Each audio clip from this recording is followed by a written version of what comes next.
Here's the next installment in the building a 260, the right way series.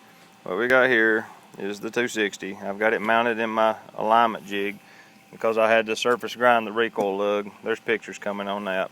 What I've got here is I've got a go and a no-go gauge. I got to remember where the phone's pointing. I'm using an iPhone to video this. Alright, this is the go gauge. Notice I have stripped the bolt.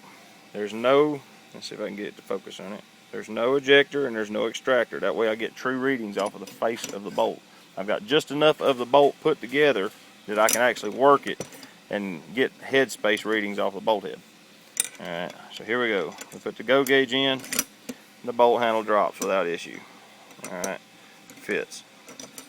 Alright, now I got to get that gauge out of there, so what I got to do is pick the barrel up and dump it.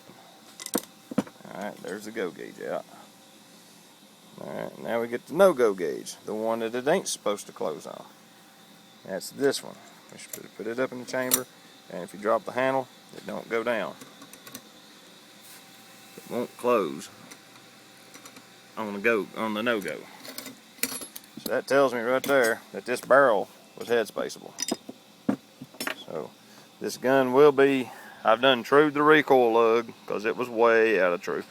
I've cleaned up the ends of the receiver and the barrel nut so we get a nice clean flat seat on all of that. I'm about to torque this down. We've done threaded it. Oh, crap. We've done threaded it for your suppressor.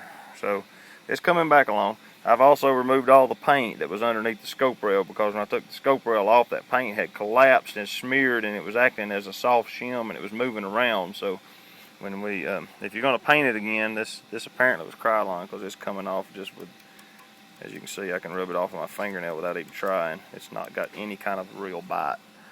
If you paint it again, go ahead and put the scope, base rail, and the rings on it, and then paint it and tape up the inside of the rings. And then when you get done, pull the tape off and then mount your scope. Unless you want to go ahead and paint your scope too, but that way you won't have any paint between your rings or your base and your receiver.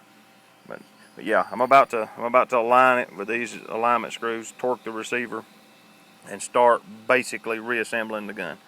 So we'll talk to you soon. Bye bye.